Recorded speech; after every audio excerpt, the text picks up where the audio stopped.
Welcome to Cool Plugins. In this video, I will show you how you can use the minimal list layout of Event Shortcode for the Event Calendar plugin. For this, go to Add New Page under Pages submenu.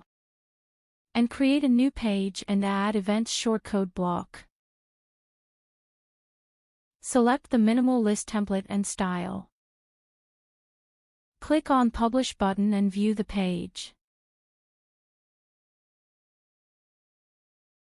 Let's return to the page editor and view the remaining styles for minimal list layout. You can select any style what you want under Select Style tabs. Update this and refresh the page.